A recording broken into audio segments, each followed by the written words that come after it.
Convidado.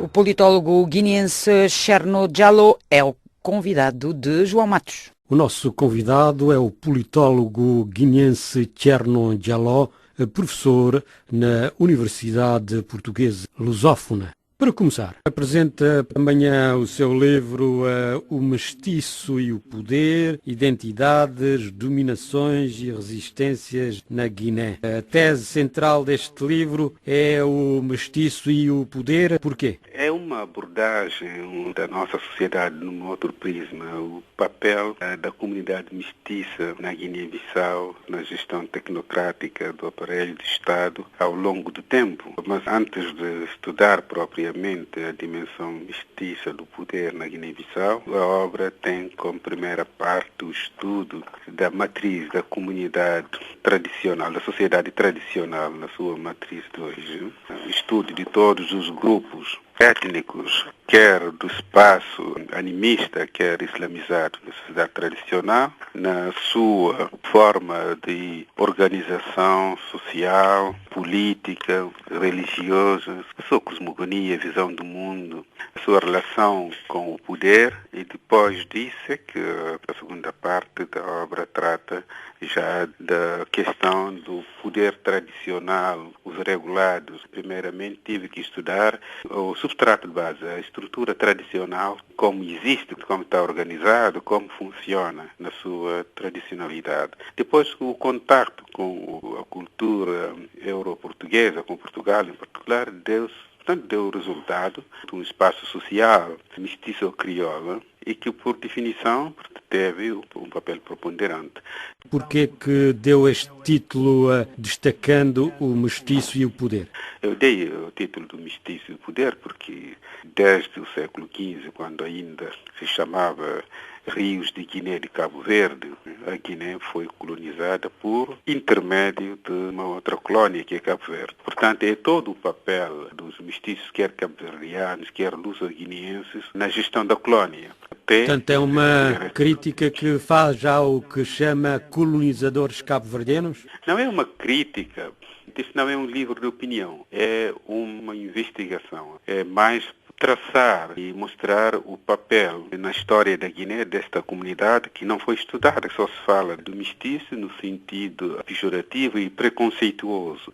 Portanto, trata-se de uma comunidade, parte integrante da comunidade nacional. Estudou-se todas as comunidades étnicas e, portanto, esta comunidade nunca foi, no fundo, estudada. Mas a comunidade cabo-verdiana, na altura, não tinha autonomia como país, portanto, o colonizador era Portugal e não os cabo-verdianos. O papel foi determinante porque eu depois estudei todo o processo na fase da colonização, a intervenção das principais figuras mestiças na defesa do território. Portugal, de facto, como sabe, na Guiné, pelo número dos próprios portugueses colonos no território, foram insuficientes. Portanto, foi graças a esta contribuição cabo-verdiana que a Guiné foi, de uma certa forma, preservada e no espaço português, o que hoje chama a lusosfera. É isso que interessou. É um trabalho de antropologia política? De antropologia política, de história política também, de uma certa forma. É um trabalho multidisciplinar, porque tem uma parte do estudo onde, para além desta dimensão política, isto tem a parte etnológica, sociológica e psicológica do mestiço. O que é ser mestiço? Como é que o mestiço é visto pelas matrizes de base, quer a negra, quer a branca? Como é que o mestiço vê o aspecto psicológico do mestiço como portador de uma dupla cultura? Como politólogo, defende então o aspecto mais étnico da mestiçagem do que o aspecto cultural? A mestiçagem, por definição, é um compromisso, é mais cultural, porque em termos biológicos não existem raças biológicas, portanto a raça é mais cultural. Isso está explicado numa parte do trabalho. Estou a falar mais da gestão que se faz da pigmentação. É mais isso que está aqui em questão. Pois, quando fala de pigmentação, é um ponto de vista étnico. E, naturalmente, a pigmentação tem a ver com esta questão étnica, não é, da pele. A questão fenotípica da pigmentação da pele, que dá privilégios, na altura, a uma certa camada, em detrimento dos outros. Os mestiços não faziam parte do indigenato, não participavam, não pertenciam ao estatuto de indigenato. Mas para si, em termos culturais, não há uma mestiçagem cultural que engloba todas as cores? Para si, um negro não pode ser um mestiço cultural? Pode ser, e isso é tratado, por exemplo, neste contacto da cultura negro-africana e luso-europeia, deu resultado, por exemplo, em termos de língua, aparecimento do crioulo. Crioulo, que é uma mistura de línguas africanas, e o português, que hoje representa o primeiro indicador de identidade guineense. E temos um outro espaço social dito crioulo, que é composto por africanos, negros, luso-cristianizados, pessoas que não perderam toda a identidade, toda a referência étnica e que foram batizados, usam nomes portugueses, vivem a europeia, portanto que é um meio social, portanto que é um outro espaço de Mas contacto. isso é a tese do colono que quis ir à África com a cruz e civilizar os negros. Seja tese ou não, portanto, eu estou a falar de factos históricos, que esta é uma realidade, independentemente do discurso ideológico à volta disso. Portanto, é um facto histórico, uma realidade social que existe de um espaço africano que não tem uma língua materna. O crioulo, que é o resultado deste contacto, não é entre estas duas culturas e histórias e por aí fora. Portanto, não é propriamente esta questão que me interessa. O senhor começou por fazer um historial, por exemplo, do sistema de poder e das religiões africanas na Guiné, o animismo, o Islão, e essas religiões tradicionais foram precisamente combatidas e aniquiladas pelo colono que chegou com a mensagem de Cristo. Bom, nós conhecemos na história o famoso trilogia, os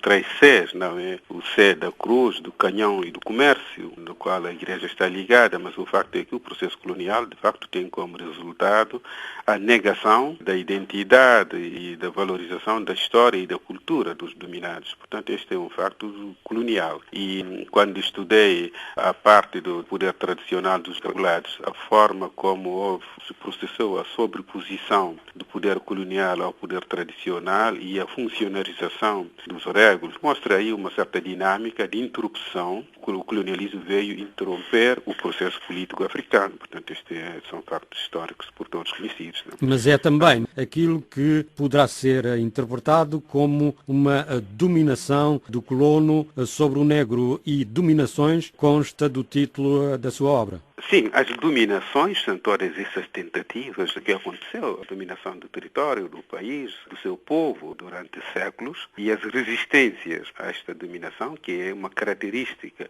dos povos deste país, multicultural, pluriétnico, multilinguístico e multiconfessional, um conglomerado de grupos étnicos que têm por características sempre terem resistido, e isso é refletido num capítulo da construção do Estado colonial, do nascimento do Estado colonial, e todas as peripécias e dificuldades que o poder colonial teve para se implantar neste território. Todas as resistências dos diferentes grupos que constituem o mosaico étnico deste país. Colocando isto tudo no presente, grande parte dos problemas atuais político-étnicos na Guiné-Bissau não tem precisamente a ver com o esquecimento da cultura tradicional própria devido à colonização portuguesa e à introdução da cruz cristã na Guiné-Bissau e em África de uma maneira geral? Não, eu acho que primeiramente não há problemas étnicos na Guiné-Bissau. Mas esta questão é sempre recuperada pelos militares e pelos políticos. Não, eu penso que não há ninguém que pode apontar o dedo um só facto histórico onde houve confrontação entre as populações dos diferentes grupos étnicos na Guiné-Bissau. Isso não existe. Nós não temos este problema étnico, as populações vivem pacificamente. O que pode existir, quando muito, é uma tentativa de aproveitamento político do fator étnico em termos de representatividade. quando muito isso. É isso precisamente que eu estou a dizer. Pois, mas também as pessoas têm tendência de exagerar este aspecto, porque há um facto hoje que na Guiné-Bissau, portanto, o país foi transformado num laboratório de experiência, cada um pode experimentar as suas teorias e as suas opiniões e dizer o que quer sobre o país sem que haja reações. Na maioria dos casos, são pessoas que não conhecem rigorosamente nada do país na sua realidade, têm uma visão muito estática do que está a passar neste momento e pronto, fazem as suas ilações e interpretações, pronto, e vão por aí. O facto de termos a cruz, a introdução do cristianismo na Guiné não tem nenhum problema. Aliás, as religiões coabitam em toda a harmonia entre todos. Não há conflito religioso nenhum, cada um respeita o outro. Temos a comunidade muçulmana, temos os animistas e temos a religião tradicional e o cristianismo, que coabitam de uma maneira muito harmoniosa, sem nenhum problema. Não, mas aqui estamos a falar também de história colonial, não estamos a falar do presente, da história colonial e dos mecanismos que o colonialismo introduziu em África, nomeadamente na Guiné-Bissau, utilizando a religião cristã contra as religiões tradicionais africanas. Mas que não teve repercussões na coabitação entre as pessoas, entre os crentes. Portanto, isso aconteceu na Guiné, como aconteceu em vários outros territórios colonizados. O nosso problema não reside aí. E a questão da resistência na Guiné, nesse capítulo, o que é que diz? É a resistência, é a luta de libertação? Antes da luta de libertação, houve, primeiramente, uma longa história de resistência destes povos à dominação colonial. Esta fase de resistência latente, e depois há um momento em que esta resistência se organiza, se estrutura, que é o período já dos anos 60, muito tarde, os anos 60, com os movimentos de libertação. Tivemos um período de proto-nacionalista, com a organização de alguns movimentos de resistência, até chegarmos ao movimento armado nos anos 60. É toda a resistência deste povo a toda e qualquer dominação estrangeira. Thierno Djalo, politólogo guineense, era o nosso convidado.